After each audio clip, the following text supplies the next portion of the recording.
il faut laisser le père régler ça avec Dieu. Mais le commandement, tu honoreras ton père et ta mère afin que tes jours sur la terre soient nombreux, ça, c'est un décret divin. Cela trace en même temps la nature des épreuves que la personne a à vivre et sa capacité à s'élever au-dessus de ces problèmes-là pour rendre agréable sa vie. Donc, dans ces conditions, l'enfant parlera, s'efforcera d'aimer davantage son père, Lui demander pardon, peut-être lui demander pour... pardon. Le père va changer d'avis et à partir de ce moment, les circonstances de la vie de l'enfant peuvent changer. D'accord. Est-ce qu'il y a pas... Et donc... surtout, ne pas laisser les parents dire ces choses. Si un père est arrivé à bout et arrivé à le dire, c'est sûrement parce que la fille ou l'enfant ou le garçon a fait des choses à plusieurs reprises qui ont amené le père à aller jusqu'au bout, ce qu'il ne devrait pas faire. Non pas que je suis en train de comprendre, mais je suis en train d'exprimer l'attitude que l'enfant devrait avoir de manière à ne pas pousser parfois les parents à professer de telles paroles. D'accord. Est-ce que ces paroles professées associées à d'autres pratiques, par exemple, on voit des parents, bon toujours, hein, bon, même pas forcément des parents, il y a des gens qui sont fâchés, qui profèrent des malédictions et qui soit versent de l'eau. Associé à cette pratique-là, est-ce que ça devient encore plus fort pour la personne? Si vous versez de l'eau après avoir professé une malédiction, cela ne fait qu'aggraver les circonstances. C'est des choses qui ne... Si quelqu'un qui fait ça ne peut pas dire qu'il aime Dieu. Quelqu'un qui fait ça ne peut pas dire qu'il va à l'église ou bien qu'il va à la mosquée. Ces choses, quelqu'un qui craint Dieu n'irait jamais jusqu'à ce type de malédiction. C'est pourquoi quand un homme agit, quand il parle, quand il s'efforce de réaliser quelque chose, on peut en même temps déceler ses rapports avec Dieu. D'accord. Toujours puissance de la parole, c'est vrai, on a parlé de relations enfants et parents, mais entre conjoints maintenant. C'est-à-dire que vous êtes maintenant unis les liens, des liens sacrés, vous devenez une seule chair. Est-ce que les paroles proférées par l'épouse sur son mari ont la même puissance que un parent qui profère sur un enfant? Je pense qu'il y a plusieurs exemples où les gens ont essayé de faire une sorte d'estimation de cause des divorces. Et la plupart de ce qui revient à près de 50%, c'est les frustrations. Et les frustrations sont souvent créées par les paroles que l'on adresse tous les jours. Tu ne vaux rien, c'est-à-dire toutes ces paroles méchantes qu'on professe tous les jours. Sous prétexte qu'on est en colère? Oui, quand on est en colère. Et petit à petit, l'autre partie accumule. Et un jour, elle n'en peut plus et décide de partir. Donc, encore dans le couple, les paroles blessantes peuvent être en grande partie source de divorce. Moi, je parle même sur la vie même de la personne, du partenaire. Je pense même que dans la loi ivoirienne, ceci est prévu. Oui, c'est prévu. On ne doit pas aller jusqu'à humilier le conjoint. Et donc, comment est-ce qu'on peut humilier? La parole joue un grand rôle dans l'humiliation. Oui, c'est une atteinte à l'intégrité morale de la personne. Mais ce que moi je veux dire, toujours parlant, on va revenir sur cet aspect-là entre conjoints. Allô? Oui. Allô? Oui, bonjour. Bonjour, monsieur. Oui. Oui, nous vous écoutons. Nous parlons de la puissance de la parole. Oui, oui. Nous vous écoutons. C'est monsieur Kofi? Oui, monsieur Kofi. Voilà. Bon, effectivement, il y a une femme qui a intervenu tout à l'heure là. Elle a demandé si, une fois qu'on balance des paroles négatives, est-ce qu'on a la possibilité de la réparer? Oui. Bon, en fait, moi je voulais ajouter ma petite contribution. La parole, c'est une puissance. Et la parole, elle est aussi magique. Une fois que vous la balancez, elle va dans des régions faire son travail. Si c'est une parole négative, elle va détruire. Elle va créer des dégâts. On ne pourra pas l'arrêter parce qu'on ne sait pas jusqu'où une parole peut s'arrêter. La parole n'a pas de des limites. Donc, pour parler, il faut faire très attention parce que la parole construit, la parole détruit. C'est comme la pensée. Mais, comme le monsieur l'a dit tout à l'heure, il faut la réparer. Mais ça ne veut pas dire que quand vous allez dire d'autres paroles contraires, c'est-à-dire des paroles positives, la première parole négative que vous avez émise ne va pas faire son travail. Ça va faire son travail. Les paroles positives aussi que vous allez balancer vont aussi faire leur travail. Mais dire que ça sera réparé, les paroles négatives seront réparées, c'est un peu trop facile. C'est-à-dire aujourd'hui on dit quelqu'un, demain on dit ça va et on veut que ça aille comme si on n'avait rien dit. Ça ne peut pas se réparer comme ça. Ça va détruire. Les paroles contraires que vous allez balancer aussi vont faire leur travail. Mais quoi qu'il en soit, si vous avez émis des paroles négatives, ça va travailler, ça aura des effets. D'accord. Merci beaucoup pour votre intervention. On ne peut pas réparer ça comme ça. Les paroles bonnes que vous avez balancées vont faire leur effet. L'autre aura, comment on dit, ses effets. Ses effets aussi. Mais les paroles négatives aussi auront quoi qu'il en soit, les deux paroles vont travailler. Donc, que ça sera réparé complètement, ça c'est pas vrai. D'accord, merci beaucoup et très bonne journée à vous. On retient après votre intervention qu'il faut faire vraiment attention à tout ce qu'on dit. Hein, Monsieur Fatombi? Oui, très attention. Il faut faire très attention. Et je pense que, comme il a si bien dit, pour ça, on n'a pas vraiment besoin d'aller dans une école spécialisée. Les petites, ou bien de recevoir une initiation vraiment toute particulière, les petites expériences de la vie, les petites paroles, les petits gestes, les petites attentions qu'on fait peuvent nous inciter à apprendre à parler. Parce que parler, c'est un art et cela s'apprend. On peut apprendre à parler, on peut apprendre à penser. Et donc, c'est cet effort-là qu'il faut commencer à faire petit à petit, au lieu de mettre toutes ces difficultés sur le dos de ses parents, de sa tante. Et très souvent, parfois, même souvent, ces parents-là n'ont pas bon temps. Ils ont même eux-mêmes leurs problèmes.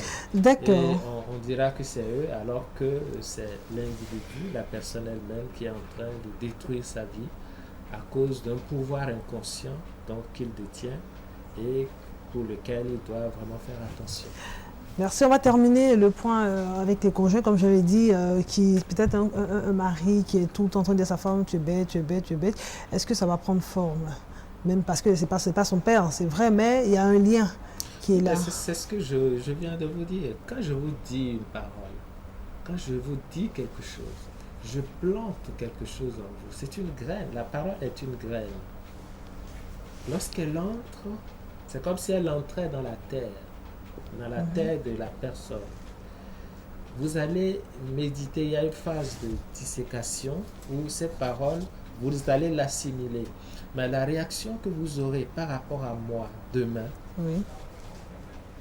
dépend de la nature de la parole que je vous ai adressée. Et c'est comme cela que, au jour le jour, je vous adresse les mêmes paroles humiliantes, ça entre et tout votre être à un certain moment dit ça va. Et donc, c'est une des causes de divorce les plus connues aujourd'hui. Donc il faut savoir que dans le couple, ce n'est pas pour rien qu'il y a de belles phrases aussi. Le genre je t'aime. Parfois même, dire je t'aime, c'est difficile à prononcer. Et je pense que dès le petit âge, avec les enfants, il faut qu'on apprenne à leur dire je t'aime. Hein? Ça facilite. Eux aussi, quand ils vont grandir, ils pourront dire autour d'eux je t'aime papa, je t'aime maman. Et poser la question à la plupart des personnes, est-ce qu'il t'arrive de dire souvent à ton père je t'aime? Est-ce qu'il t'arrive de dire à ta maman souvent je t'aime? Il dira vraiment, c'est lourd à dire. Mais si déjà, pendant que l'enfant était petit, on lui disait je t'aime, mon amour, je t'adore, ce sont des phrases qui plaisent. Et tout ce qui peut plaire à l'autre peut nous plaire. Donc, on va faire à l'autre ce qu'on souhaiterait qu'on nous fasse. D'accord, mais est-ce qu'on peut contrecarrer? Je veux dire, souvent on a dit, bon, ça dans les lieux de culte on apprend, que quelqu'un vous lance malédiction, vous dites je refuse, c'est-à-dire vous refusez que cette malédiction entre en vous, la graine dont vous parlez entre en vous et prenne forme. Est-ce que c'est possible? Est-ce que c'est possible? C'est possible de refuser que cette parole prenne forme en vous. C'est-à-dire quelqu'un qui vient, qui vous dit par exemple je vous maudis et vous dites non je refuse. Vous voyez? Mais je refuse en le pensant vraiment. Vous refusez que cette graine entre en vous et prenne forme. C'est une question extrêmement importante.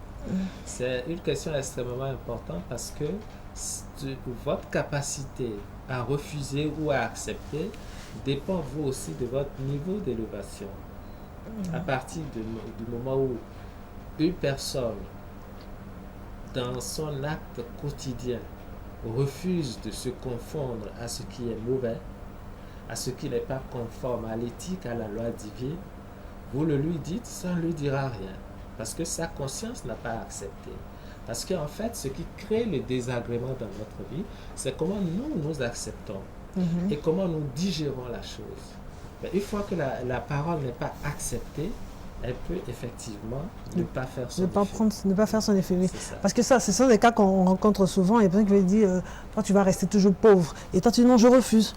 C'est-à-dire, le parent peut te dire ça, mais l'enfant en lui-même, il refuse cela. Et on voit ces enfants qui croient que, malgré ses parents, qu'on le dit, réussissent. Quand c'est le père qui le dit, c'est différent. Même si lui, son entité refuse. C'est ce qu'on a dit hier pendant. Oui, mais là, c'est une question de parole et parole. Peut-être que vous avez plus de puissance que votre.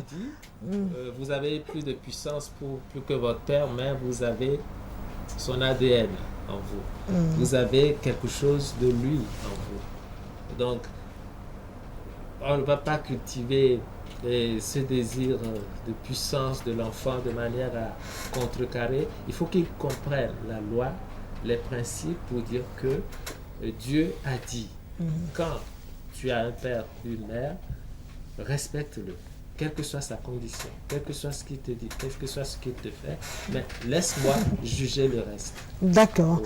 Donc, par rapport à ce qu'on a dit hier, si vous obéissez... Une autre chose qui est très importante par rapport à la parole, c'est que certaines personnes peuvent mettre fin à leur propre projet par leur parole. Supposons que vous êtes en train de concevoir quelque chose. Vous êtes en train de mettre quelque chose en place. Vous êtes en train de l'imaginer. Tout ce qui est imaginé sera pensé, c'est-à-dire structuré. Et après, tant qu'elle demeure dans la pensée, elle ne peut pas prendre forme. Cela veut dire qu'on commence à parler de ce que je veux réaliser, de ce que je veux faire, sans l'avoir au préalablement fécondé par l'action. On dit que nous sommes en train de casser l'œuf de notre propre réalisation. Ça veut dire que nous sommes en train de détruire ce que nous sommes en train de mettre en projet. Et puis, cela fait que les personnes, il faut savoir aussi que les personnes à qui vous vous adressez, ce n'est pas toujours les gens qui veulent que vos projets aboutissent. Donc, vous le dites à des gens, ça peut renforcer ce que vous êtes en train de préparer. Ou ça peut le détruire. D'accord. Donc, la parole, quelque chose qu'on veut réaliser, c'est comme un œuf qu'il faut protéger. Qu'il faut protéger parce que demain, vous risquez de ne pas voir le poussin. D'accord, on va revenir. On ne parle pas de son projet n'importe comment et à n'importe qui. D'accord. Allô? Oui, bonjour madame.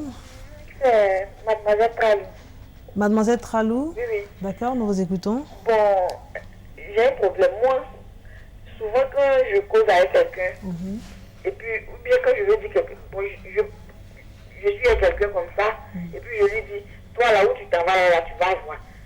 Ou bien où tu t'en vas, là tu vas voir que quelque chose va t'arriver. Et effectivement, quelque chose lui arrive. Et je sais pas, la dernière fois là, j'étais là, je causais avec une camarade, et dit, de toute façon, tu m'as parlé mal là, tu as fait un accident. Et effectivement, elle est partie, elle a eu un accident. Ou bien, bon, je sais pas, c'est dû à quoi. Donc, j'ai pris l'émission comme ça. Et puis, vous venez de nous prendre en cours? Oui, oui. Voilà, parce qu'au début, on avait parlé de ça. D'accord, on va laisser le soin. Quelle est la question réelle? C'est-à-dire, vous êtes en train de réaliser que vos paroles prennent forme. Voilà, donc je ne sais pas si, à quoi, je ne sais pas. D'accord, on va laisser le soin à M. Fatombi. Il va répondre à votre préoccupation. Ah, voilà. D'accord, merci beaucoup. Oui, et madame fait partie des on avait parlé, voilà. de ces personnes qui ont un don naturel de cristalliser les événements avec leurs paroles. C'est un don qu'elle a. Donc, au lieu de l'utiliser comme elle le fait, elle peut l'utiliser à rendre sa vie agréable. Et la vie des autres aussi agréable. Et la vie des autres aussi agréable. À faire réussir ses projets, à renforcer sa chance dans la vie. Donc, elle, particulièrement, doit apprendre à parler. Elle doit, avant de se faire sortir cette énergie, qui est parole, réfléchir par 2 fois. Sinon, ce qu'elle est en train de dire aux autres, ça peut lui arriver aussi. Ah oui, le Christ a dit « Malheur à celui par qui le malheur arrive au Fils de l'homme ». Bon, en parlant comme ça, le Christ ne parle pas souvent de lui-même. Il parle de l'impact de nos relations avec les autres. Si nous sommes à la source de désagrément avec de quelqu'un, il faut savoir que ce qui est la source est automatiquement relié à ces désagréments-là. Donc, qu'elle fasse très attention. Et si elle le dit très souvent et que les gens ont réellement des problèmes, il arrivera un moment où elle aussi, elle aura une série d'épreuves, conséquences de ce qu'elle avait créé. Donc nos propres paroles peuvent avoir aussi de l'effet sur nous. Oui, nos propres pensées. Oui, oui. Mais d'ailleurs, quand je vous parle bien, la conséquence, c'est que vous me voyez bien. Donc, c'est une conséquence. Mais quand je vous parle mal, la conséquence, c'est que je plante en vous des graines qui vont germer et qui feront que mon environnement immédiat sera désagréable. Oui, mais je veux dire, est-ce qu'une personne elle-même peut, s'auto-maudire, s'auto-envoûter en se disant je ne vais pas réussir, je suis né pour ne pas réussir, ça va il ne dira pas je ne vais pas réussir. Je ne vois personne en train de je ne suis pas. Non, il y a des gens qui disent que je ne suis pas né pour réussir. J'entends des gens dire ça. Je suis venu accompagner les autres. Il y a des gens qui disent ça. Mais là, c'est une des pires malédictions qu'on puisse s'infliger soi. Il y a des gens qui disent ça dans les gens. Donc, ce que les gens disent très souvent, c'est que ça ne va pas. Ça ne va pas. Tout est bloqué. C'est bloqué. Quand je fais ça, ça ne va pas. Quand je fais ci, ça ne va pas. Donc, à partir de ce moment, il faut qu'on s'habitue. Et vous l'avez dit tout à l'heure, il y a des gens qui disent même qu'ils sont venus accompagner les autres. Alors, si vous vous mettez dans des situations d'accompagnateurs, vous serez des éternels accompagnateurs. Donc, il faut utiliser positivement sa parole en disant je sais que je réussirai. Ça a un effet sur le subconscient, mais c'est en même temps prendre conscience que ce que je suis en train de dire, je sors de l'énergie, la parole est énergie, et les forces spirituelles qui sont autour de moi sont prêtes à respecter l'ordonnance divine, puisque Dieu lui-même a créé au moyen de la parole. Donc, moi, être humain, fait à son image, je peux créer par la parole. Donc, à partir de ce moment, je fais désormais attention à tout ce que je dis. À tout ce que je dis aux autres, mais aussi à moi, que d'après ce que vous dites, on peut s'auto-envoûter par ses propres paroles. Mais tout à l'heure, je vais parler des paroles qu'on dit en plaisantant. Est-ce que ça a aussi de l'effet? Allô? Allô? Oui, bonjour, madame. Bonjour, monsieur. Nous parlons de la puissance de la parole. Vous êtes sur TV2, nous vous écoutons. Allez-y, nous vous écoutons. Allô? Allô? Vous nous entendez? Oui, je vous entends. Nous, on vous entend. Vous pouvez aller, monsieur. Nous vous écoutons. Oui. D'accord. Monsieur Sanogo. Oui. J'aimerais passer pour votre émission. Allez-y. C'est-à-dire, bon, j'ai eu des problèmes depuis très longtemps. Bon, ce qui a agi même sur tout ce que j'ai fait. Le côté du mariage, du travail. Parce que bon, mon père a eu à faire des malédictions dans le temps. Ça agit sur tous ses enfants. Donc, présentement, nous essayons de résoudre le problème. Bon, il a déjà dit que c'est fini, il n'a plus de problème. Mais jusqu'à là, personne d'entre nous n'arrive à s'en sortir. Alors, si je comprends bien... Bon, si possible, même avoir le numéro du monsieur qui est là. Alors, pour bien comprendre vos paroles... Si je pouvais quand même le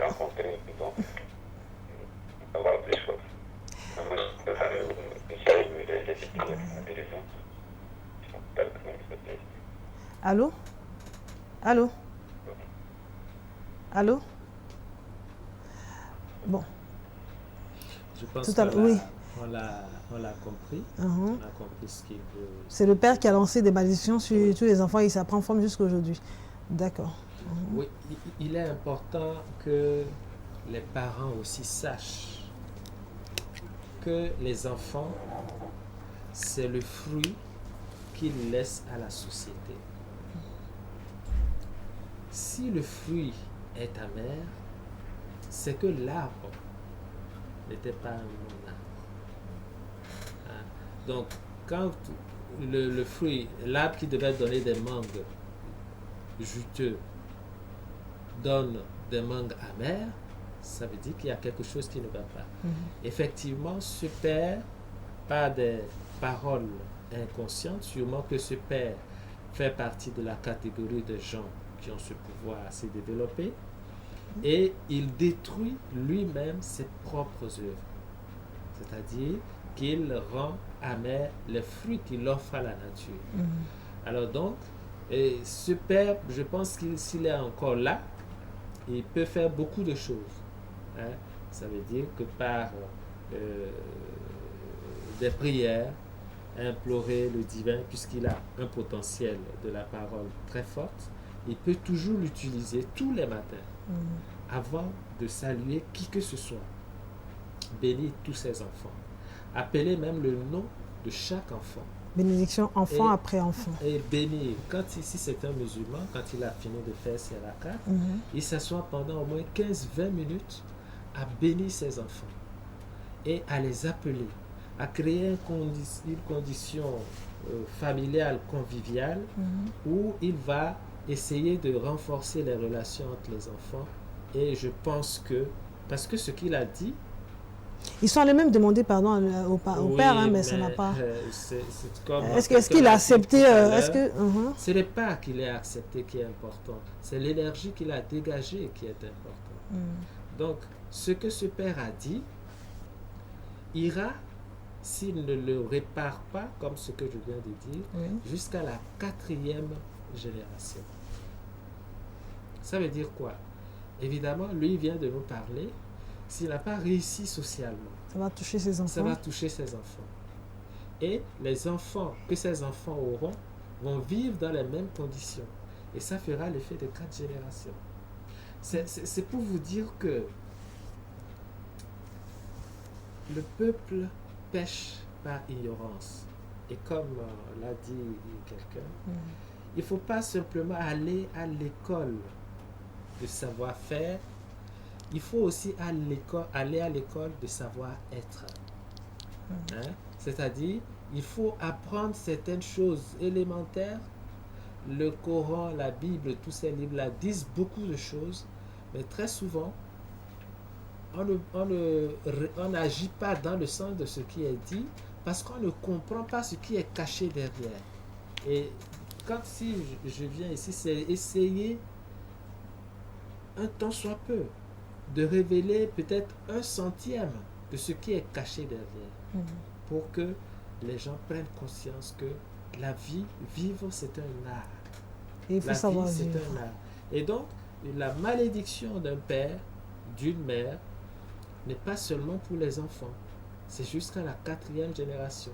Et c'est dans les Écritures. D'accord. Alors, je disais tantôt, les paroles qu'on dit dans la plaisanterie, souvent ça nous arrive, on va prendre l'intervenant avant. Allô? Allô? Allô? Oui, bonjour madame. Bonjour, c'est encore Mistral. Oui. Bon, je disais que il a dit, d'accord, si je veux, je peux transformer ça argent en bénédiction et tout ça là pour moi-même et pour les autres. Maintenant, bon, pour ceux, supposons, il a fait par là avec mon ami, je lui ai dit que tu vas faire un accident et il est parti. Il a fait un accident vraiment. Avant-hier, nous avons discuté, je suis partie et lui ai dit non, tu vas mourir. Donc, qu'est-ce que je dois faire? Parce que là, ça n'a pas encore agi sur lui. Je ne sais pas si ça va agir ou pas. Donc, ça m'inquiète là. D'accord. Oui, ce qu'elle est en train de dire, et les gens pensent très souvent que la sorcellerie, c'est une affaire de la nuit. Et celle qui vient de nous parler est en train de se transformer en sorcière du jour. Sans se rendre compte ou bien? Sans se rendre compte. Elle détruit son environnement. Il faut qu'elle arrête. Il faut qu'à partir d'aujourd'hui, elle arrête. C'est très important. D'accord.